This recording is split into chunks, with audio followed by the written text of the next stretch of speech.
Hi friends, welcome to my channel. ಇನ್ನು ಯಾರೆಲ್ಲ ನನ್ನ ಚಾನಲ್ನ ಸಬ್ಸ್ಕ್ರೈಬ್ ಆಗಿಲ್ವೋ ಪ್ಲೀಸ್ ಸಬ್ಸ್ಕ್ರೈಬ್ ಆಗಿ ಬೆಲ್ ಐಕನ್ನ ಕ್ಲಿಕ್ ಮಾಡಿ.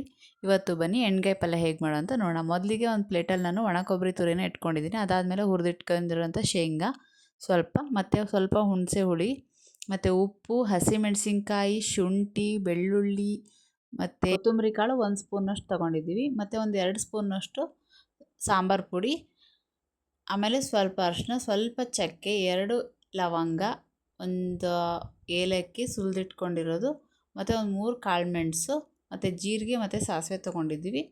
ಆಮೇಲೆ ಕಟ್ ಮಾಡ್ಕೊಂಡಿರೋಂಥ ಕೊತ್ತಂಬರಿ ಸೊಪ್ಪು ಮತ್ತು ಕರ್ಬೇವಿನ ಸೊಪ್ಪು ಮಿಕ್ಸಿಗೆ ಹಾಕೋಕೆ ಸ್ವಲ್ಪ ಇಟ್ಕೊಂಡ್ವಿ. ಮತ್ತು ಮೇಲೆ ಒಗ್ಗರಣೆ ಹಾಕೋದಕ್ಕೂ ಸ್ವಲ್ಪ ಕರ್ಬೇವಿನ ಸೊಪ್ಪು, ಈರುಳ್ಳಿ, ಕೊತ್ತಂಬರಿ ಸೊಪ್ಪನ್ನೆಲ್ಲ ಕಟ್ ಮಾಡ್ಕೊಂಡಿದ್ವಿ. ಇದಷ್ಟು ಇವಾಗ ನಾನು ಈ ಎಲ್ಲ ಐಟಮ್ಸ್ನು ನಾನು ಇವಾಗ ಅಷ್ಟು ಮಿಕ್ಸಿ ಜಾರ್ಗೆ ಹಾಕ್ಕೊತಾ ಇದ್ದೀನಿ. ಇವಾಗ ನಾನು ಇಂಗ್ರೀಡಿಯೆಂಟ್ಸ್ ಏನೇನು ತೋರಿಸಿದ್ನಲ್ವ ಅದೆಲ್ಲವನ್ನು ಜಾರ್ಗೆ ಹಾಕ್ಕೊಂಡ್ಬಿಟ್ಟು, ಆಮೇಲೆ ನಾನು ಏನಂದರೆ ಹಸಿಮೆಣಸನ್ನು ಯೂಸ್ ಮಾಡಿದ್ದೀನಿ. ಮತ್ತು ಸ್ವಲ್ಪ ಸಾಂಬಾರು ಪುಡಿ, ಅದರಲ್ಲೇ ನಾವು ಮೆಣಸಿನ್ಕಾಯಿ ಆ್ಯಡ್ ಮಾಡಿದ್ರಿಂದ ಅದು ಕೆಂಪಗೆ ಕಾಣಿಸ್ತಾ ಇದೆ ಸಾಂಬಾರು ಪುಡಿ. ಸೊ ನೀವು ಖಾರಕ್ಕೆ ಅನುಗುಣವಾಗಿ ನೀವು ಹಾಕ್ಕೋಬೇಕಾಗುತ್ತೆ. ನಾನು ಒಂದು 2 ಗಡ್ಡೆ ಅಷ್ಟು ನಾಟಿ ಬೆಳ್ಳುಳ್ಳಿ ತೊಗೊಂಡಿರೋದು.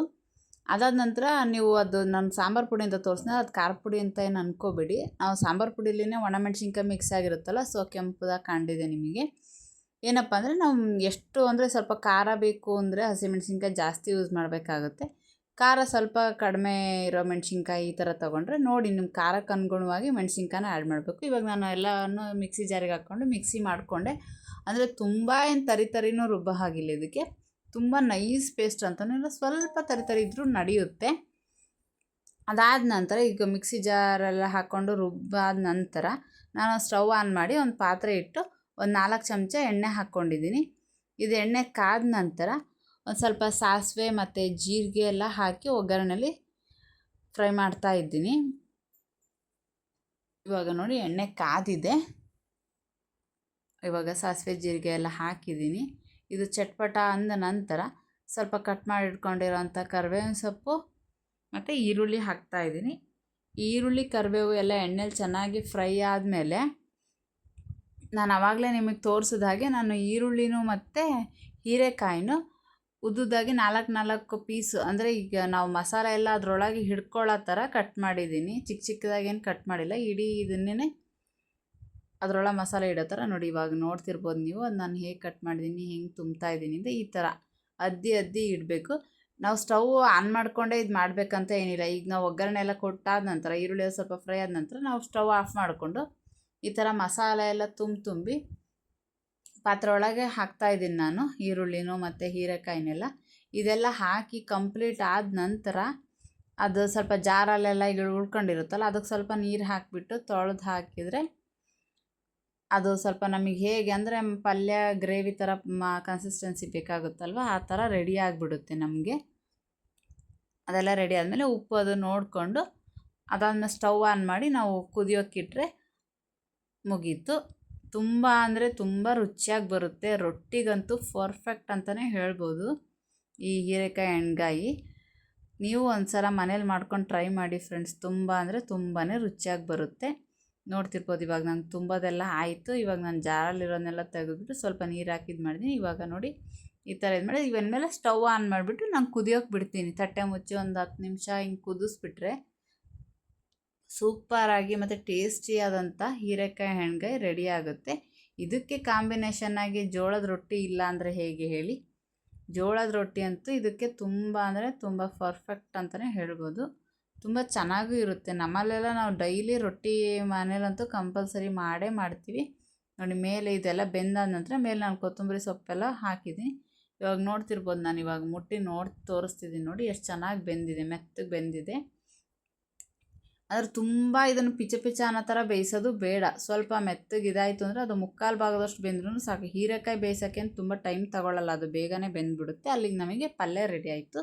ಇನ್ನು ಜೋಳದ ರೊಟ್ಟಿ ಮಾಡೋಕ್ಕೆ ನಾನು ಇವಾಗ ಒಂದು ಪಾತ್ರೆಯಲ್ಲಿ 1 ಚಮಚದಷ್ಟು ನೀರು ಹಾಕ್ಕೊಂಡಿದ್ದೀನಿ. ಅದಾದಮೇಲೆ ಸ್ವಲ್ಪ ಉಪ್ಪು ಹಾಕಿ ಸ್ಟವ್ ಆನ್ ಮಾಡಿ. ಇವಾಗ ನೋಡ್ತಿರ್ಬೋದು ನೀವು ನೀರು ಸ್ವಲ್ಪ ಮಳ್ತಾ ಇದೆ. ಒಂದೊಂದು ಕಡೆ ಒಂದೊಂದು ಥರ ಸರಿ ಮಾಡ್ಕೊತಾರೆ. ಉತ್ತರ ಕರ್ನಾಟಕ ಸೈಡೆ ಎಲ್ಲ ಹೆಂಗೆ ಮಾಡ್ತಾರಪ್ಪ ಅಂದರೆ ನೀರನ್ನು ಕುದಿಸ್ಬಿಟ್ಟು ಹಿಟ್ಟಿಗೆ ಹಾಕ್ಕೊಂಡು ಕಲ್ಸ್ಕೊಂಡು ಸರಿ ಮಾಡ್ಕೊತಾರೆ. ನಮ್ಮಲ್ಲಿ ಹೇಗೆ ಅಂದರೆ ಈಗ ಪಾತ್ರೆಯಲ್ಲಿ ನಾವು ನೀರು ಹಾಕಿಬಿಟ್ಟು ಈ ಥರ ನೀರು ಚೆನ್ನಾಗಿ ಕುದಿ ಬಂದಾಗ ಈ ಥರ ಹಿಟ್ಟು ಹಾಕ್ತೀವಿ ನಾವು. ಹಿಟ್ಟನ್ನು ಒಂದು 3 ನಿಮಿಷ ಅಥವಾ 4 ನಿಮಿಷ ಈ ಥರ ಇದರಲ್ಲಿ ಕುದಿಯೋಕೆ ಬಿಡ್ತೀವಿ. ಅದು ಹಿಟ್ಟು ನೀರನ್ನೆಲ್ಲ ಕುಡ್ಕಂತು ಅಂದಮೇಲೆ ಒಂದು 4 ನಿಮಿಷ ಎಲ್ಲ ಕುದ್ದಾದ ನಂತರ ಚೆನ್ನಾಗಿ ಬೆಂದಿರುತ್ತೆ. ಅದು ಬೆಂದಮೇಲೆ ನಾವು ಚೆನ್ನಾಗಿ ಈ ಥರ ಕೈ ಆಡ್ತೀವಿ. ಚೆಂದ ಕೈ ಆಡಿಬಿಟ್ರೆ ನಮಗೆ ರೊಟ್ಟಿ ಮಾಡಲಿಕ್ಕೆ ಸರೆ ರೆಡಿ. ನಾವಿದಕ್ಕೆ ಸರೆ ಅಂತಲೇ ಕರಿತೀವಿ. ನಿಮ್ಮ ಕಡೆ ಎಲ್ಲ ಏನಂತಾರೆ ಏನು ಅಂತ ಕಮೆಂಟ್ ಮಾಡಿ ಫ್ರೆಂಡ್ಸ್. ನೋಡಿ ಇವಾಗ ಇದು ಬೇಯ್ತಾ ಇದೆ. ಇದು ಬೆಂದಾದ ನಂತರ ಇನ್ಮೇಲೆ ಕೈ ಆಡೋದು ಇದಕ್ಕೆ ನೋಡಿ. ನಾವೆಲ್ಲ ಜಾಸ್ತಿ ಇದಕ್ಕೆ ನಾವು ರೊಟ್ಟಿ ಮಾಡುವಾಗ ಚುಂಚ್ಕ ಅಂತ ಬಳಸ್ತೀವಿ. ಒಬ್ಬೊಬ್ರು ಒಂದೊಂದು ಕಡೆ ಒಂದೊಂದು ಥರ ಹೇಳ್ತಾರೆ. ನಮ್ಮ ಕಡೆ ಇದಕ್ಕೆ ಚುಂಚ್ಕ ಅಂತಲೇ ಕರಿತೀವಿ. ನೀವು ಯಾವ ಥರ ಏನು ಬಳಸ್ತೀರಾ ಏನು ಅಂತ ಕಮೆಂಟ್ ಮಾಡಿ. ಇವಾಗ ನಮಗೆ ಸರೆ ಎಲ್ಲ ರೆಡಿ ಆಯಿತು. ಇದನ್ನು ನಾವು ಇವಾಗ ಸ್ಟವ್ ಆಫ್ ಮಾಡಿ ಇದನ್ನು ಇಳಿಬಿಟ್ಟು ಈ ಕೊಣಗೆ ಅಂತ ಇರುತ್ತೆ ನಮ್ಮಲ್ಲಿ ರೊಟ್ಟಿ ಮಾಡೋಕ್ಕಂತಲೇ ನಾವು ಇದನ್ನು ಡೈಲಿ ಬಳಸ್ತೀವಿ ಕೊಣಗೆನ. ಆ ಕೊಣಗೆ ತಳಕ್ಕೆ ನಾವು ಫಸ್ಟು ಒಣ ಹಿಟ್ಟನ್ನ ಹಾಕ್ಕೊತೀವಿ. ಯಾಕಂದರೆ ಈ ಸರೆ ನಾವು ಹಾಕಿದ ತಕ್ಷಣ ಕೊಣಗೆಗೆ ಅಂಟ್ಕೋಬಾರ್ದು ಅನ್ನೋ ಕಾರಣಕ್ಕೆ ಈ ಥರ ಒಣ ಹಿಟ್ಟು ಹಾಕಿಬಿಟ್ಟು ಈ ಸರೆನ ಹಾಕಿ ಸ್ವಲ್ಪ ಅಗಲ ಮಾಡ್ತೀವಿ. ಯಾಕಂದರೆ ಇದು ಬಿಸಿ ಇರುತ್ತಲ್ಲ, ನಾವು ನಾದಕ್ಕೆ ಅದು ಸ್ವಲ್ಪ ಆರಿದ್ರೆ ತಣ್ಣಗಾದರೆ ನಮಗೆ ಚೆನ್ನಾಗಾಗುತ್ತೆ ಅಂತ. ಮತ್ತು ಅದ್ರ ಮೇಲೂ ಸ್ವಲ್ಪ ಹಿಟ್ಟು ಹಾಕ್ತೀವಿ, ಒಣ ಹಿಟ್ಟನ್ನ. ಇದೆಲ್ಲ ಆದಂತರ ಸ್ವಲ್ಪ ಹೊತ್ತಿಗೆ ಹಿಂಗೆ ಕೈಯಲ್ಲೇ ಇದು ಮಾಡಿಕೊಂಡು ಸ್ವಲ್ಪ ಆರ್ಲಿಂತ ಬಿಡ್ತೀವಿ. ಇದೆಲ್ಲ ಆರಿದ ಮೇಲೆ ಚೆನ್ನಾಗಿ ನಾದ್ಕೋಬೇಕು. ಇದನ್ನ ನಾದ್ಕೊಂಡ್ರೆ ನಮಗೆ ರೊಟ್ಟಿ ಮಾಡೋ ಹದಕ್ಕೆ ಸರಿಯಾಗಿ ರೆಡಿ ಮಾಡ್ಕೋಬೇಕು. ಅದು ಹೇಗಪ್ಪ ಅಂದರೆ ಇವಾಗ ನೋಡಿ, ಫಸ್ಟಿಗೆ ಈಗ ಕೈಯಲ್ಲಿ ಹಿಂಗೆ ಅಂದಂದು ಆರಿಸ್ತಾ ಇದ್ದೀವಿ. ಇಲ್ಲ ಬಿಸಿದೇ ಆದರೆ ಕೈ ಸುಟ್ಬಿಡುತ್ತೆ. ಆದಮೇಲೆ ಹಿಂಗೆ ನಾದಕ್ಕೂ ನಮಗೆ ಸರಿಯಾಗಲ್ಲ. ಇವಾಗ ನೋಡಿ ಇದು ಆರಿತು. ಇದು ಆರಿದ ನಂತರ ಈ ಥರ ನಾದ್ಕೊತೀವಿ ನಾವು. ಚೆನ್ನಾಗಿ ಈ ಥರ ನಾದ್ಕೋಬೇಕು. ಅಂದರೆ ಸ್ವಲ್ಪ ಕೆಲವೊಂದು ಒಣ ಗಂಟು ಥರ ಹಿಟ್ಟೆಲ್ಲ ಇರುತ್ತಲ್ಲ, ಅದಕ್ಕೂ ಹಿಂಗೆ ಮೇಲ್ಮೇಲೆ ಹಿಟ್ಟು ನೀರು ಹಾಕ್ಕೊಂಡು ನೀರು ಚೆನ್ನಾಗಿ ಚಿಮ್ಮಿಸ್ಕೊಂಡು ಈ ಥರ ಚೆನ್ನಾಗಿ ನಾದ್ತೀವಿ. ಇದು ಎಷ್ಟು ಚೆನ್ನಾಗಿ ನಾದಿ ನಾವು ಎಷ್ಟು ಚೆನ್ನಾಗಿ ಇದು ಮಾಡ್ತೀವೋ ಅಷ್ಟೇ ಚೆನ್ನಾಗಿ ರೊಟ್ಟಿ ಬರುತ್ತೆ. ನಾವು ರೊಟ್ಟಿ ಹೆಂಗೆ ಉದ್ದಿದ್ರೂ ಹರಿಯಲ್ಲ. ಇಲ್ಲ ಇದು ಏನಾರು ಹಿಟ್ಟು ಬೇಯೋದೇನಾರು ಸ್ವಲ್ಪ ಪಿಸ್ಕ ಥರ ಆಗ್ಬಿಡ್ತು ಅಂದರೆ ರೊಟ್ಟಿ ಉದ್ದಕ್ಕೆ ಸರಿಯಾಗಲ್ಲ. ಇಲ್ಲ ಹಾಗೆ ಉದ್ದುವಾಗ್ಲೇ ಹರ್ಕೊಂಬಿಡೋದು ಆ ಥರ ಎಲ್ಲ ಆಗುತ್ತೆ. ಹಾಗಾಗಿ ನಾವು ಚೆನ್ನಾಗಿ ನಾದ್ಕೋಬೇಕು. ದಿಡ್ಡತ್ತಿ ನಾದೋದು ಅಂತ ಹೇಳ್ತಾರೆ ನಮ್ಮ ಕಡೆ ಎಲ್ಲ. ಈ ಥರ ಚೆನ್ನಾಗಿ ನಾದ್ಕೊಂಡ್ರೆ ನಮಗೆ ರೊಟ್ಟಿ ಮಾಡೋಕ್ಕೆ ಈ ಸರೆ ರೆಡಿಯಾಗಿರುತ್ತೆ. ಇವಾಗ ನೋಡ್ತಿರ್ಬೋದು ನೀವು ಎಷ್ಟು ಚೆನ್ನಾಗಿ ನಾದ್ತಿದ್ದೀವಿ ಅಂತ. ಈ ಥರ ನಾದ್ಬಿಟ್ಟು ಉದ್ದಕ್ಕೆ ಮಾಡ್ಕೊತೀವಿ ನೋಡಿ. ಹಿಂಗೆ ಇದು ಮಾಡಿದ್ರೆ ಕೈಗೆ ನಮಗೆ ಅಂಟಿದ್ರೆ ಅದು ಬೆಂದಿಲ್ಲ ಅಂತ ಅರ್ಥ ಆಗಿಬಿಡುತ್ತೆ. ಸೊ ಅಂಟದೇ ಇರೋ ಥರ ಈ ಥರ ಬೇಯಿಸ್ಕೊಂಡು ಚೆನ್ನಾಗಿ ಬೆಂದು ಈ ಥರ ನಾದ್ಕೊಂಡೆಲ್ಲ ಆದಮೇಲೆ ಉಳ್ಳೆ ಮಾಡ್ಕೊತಾ ಇದ್ದೀವಿ. ಒಂದೊಂದೇ ಉಳ್ಳೆ ನಮಗೆ ಎಷ್ಟು ಒಂದು ರೊಟ್ಟಿಗೆ ಎಷ್ಟು ಬೇಕೋ ಅಷ್ಟು ನೋಡಿಕೊಂಡು. ಆದರೆ ತುಂಬ ದಪ್ಪಗೇನು ಮಾಡಲ್ಲ ನಾವು. ನಮಗೆ ದಿನ ಮಾಡಿ ರೂಢಿ ಇರುತ್ತಲ್ಲ, ಸೊ ತೆಳ್ಳಗೇನೆ ಉದ್ದೋದು ರೊಟ್ಟಿನ. ಕೆಲವೊಂದು ಕಡೆ ತಟ್ತಾರೆ, ನಮಗೆ ತಟ್ಟೋಕ್ಕೆಲ್ಲ ಬರೋಲ್ಲ. ಹಂಗೆ ನಾವು ಕೊಳಪೆ ಸಹಾಯದಿಂದ ಉತ್ಕೊತೀವಿ. ಈ ಥರ ಹಿಟ್ಟು ತಳಕ್ಕೆ ಮಣೆಗೆಲ್ಲ ಹಿಟ್ಟು ಹಚ್ಕೊಂಡು ಉದ್ದಿದ್ರೆ ಅದು ಅಂಟ್ಕೊಳಲ್ಲ. ರೊಟ್ಟಿ ಮಣೆಗೂ ಅಂಟ್ಕೊಳಲ್ಲ ಮತ್ತು ಕೊಳಪೆಗೂ ಅಂಟ್ಕೊಳಲ್ಲ. ಹಂಗಾಗಿ ಫುಲ್ ಮುಗಿಯೋವರೆಗೂ ಈ ಥರ ಹಿಟ್ಟು ಹಚ್ಕೊಂತ ಉತ್ತೀವಿ.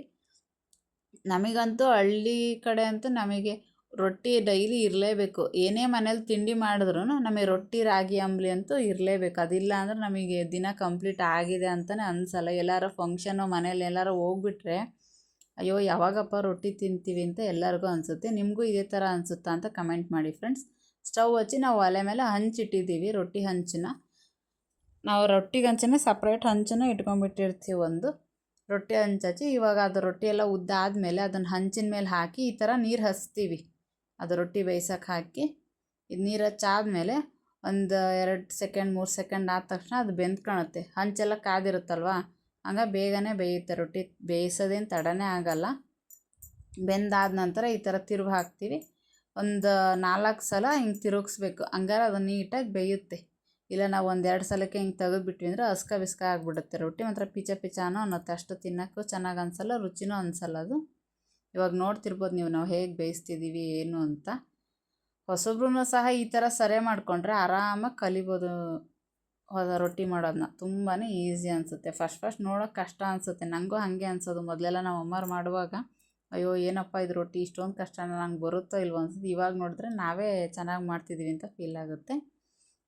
ನೋಡ್ತಿರ್ಬೋದು ನೀವು ಹೆಂಗೆ ಬೆಂದಿದೆ ಏನು ಅಂತ ರೊಟ್ಟಿ.